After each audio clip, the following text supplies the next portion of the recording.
Hello everyone and welcome to your weekly fix of mods for Monday. In today's episode, I have 10 mods to show to you all, and one of them is just for fun. As I saw it, I had to show this thing. It's hilarious, so let's jump in to these mods. For our first mod of today's episode, we have a few new weapons to show you. This mod is called Crude Glass Weapons, and this will add 3 different versions of glass weapons that can all be crafted at your local forge, or you can find these anywhere around the world of Skyrim. So what we have, we've got the Crude Greatsword, the Crude Warhammer, and finally the Crude Battle Axe.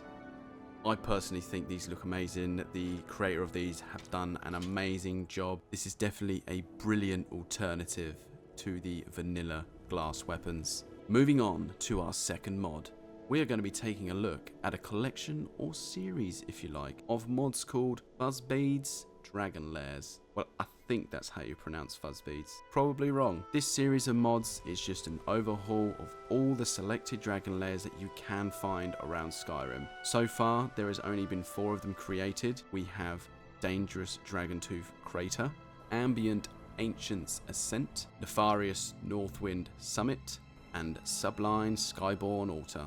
This mod overhaul just adds loads of other things around the area, just filling in that empty space. I love the look of these overhauls. As the creator puts it perfectly, it just helps to give the dragon lairs its own sense of identity and scale. Next up, with mod number 3, we have Azura Star, Electrified. All this is just a remodel and retexturing of Azura Star. It's just been changed, so now it's made from pieces of stone that have swirly magic bits that is helping to bind it together. It just looks awesome. It's something small that just helps to add more detail and visually pleasing to Azura Star. Mod number 4 has us diving down to the wizarding world of Skyrim and adding something within the game that, to be honest, it feels right. I'm talking about wizarding hats. This adds a bunch of wizarding hats to the College of Winterhold, and all of these will have the same type of enchantments that the robes do. I know, you want them now, right?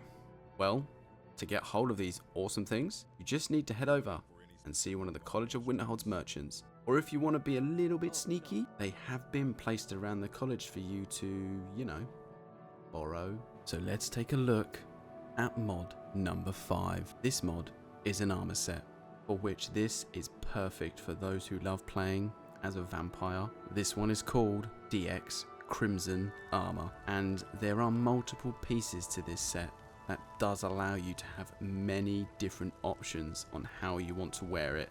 I mean, there is quite a few, but for this video purpose, I am just going to put the whole thing on so you can see the thing as its entirety, because there were different sort of ways that I'd put it on and thought, okay, this would work. I thought I'd chuck the whole lot on just so you can see what the whole thing looks like. First thing that I did notice is you get to create 3 different face masks. It's been done so it fits in the different positions of all the different face styles. It's quite handy. So this armor type is heavy, and its stats are equal to the Storrim armor, but you will find the frost enchantments are much stronger on this. You do get this really awesome looking ring that does give you an extra 100 health and claw attacks, which they will do an additional 20 damage. I mean, the claws on those gloves, they do look sharp. You will also gain 100 extra magicka as well as you regenerate faster. There will be a 25% bonus protection from fire. Oh, and you do get this really awesome looking weapon that is fast with long range reach, and it does have quite a high critical damage. So there are chances on certain enemies to just take them out in one swing. So for the piece of information that you only need to know, and it's how to actually get this thing, there is 2 different ways that you can get this armor. You can either just use console commands. On the Nexus mod page, it goes through it all on there of how you do that. Or if you want to do it legitly, all you need to do is find the location called Bloodlet Throne. The easiest way to find it is just go to Falkreath and head southeast. It's here on the map, just to make your life easier. You will find this book right at the end of the keep, so you've got to go through it and fight a lot of vampires. Then once you have collected the book, just go to a forge and you can craft away. One of the items though you are gonna need, and it's called blood storeroom. You can create this at a smelter, but you will need vampire dust, a potion of blood, and storeroom to do so.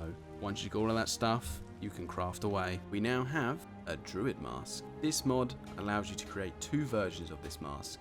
There is just a simple one that you only need to have firewood and taproot just to make this. Then there is another version of it, which is the enchanted one, and again you just need some firewood, taproot, and void salts. A mask like this will be amazing on those druid character builds. I would also like to see something like this for the Forsworn to use. It just sort of fits them being outside in the wilderness. Just something small, but I kind of like this. Up next, we have a female armor only called Snow White Armor, which you can craft them, but you will need to have the advanced heavy armor perk within the blacksmith skill line. There are 2 versions of this, which are both light and heavy armor, and to create these, you will need 2 iron ingots, 2 steel ingots, corrodum ingot, 3 leather strips, and leather. This next mod is called Wet Rocks, and yes, all this does is it just makes the rocks that you find around the rivers,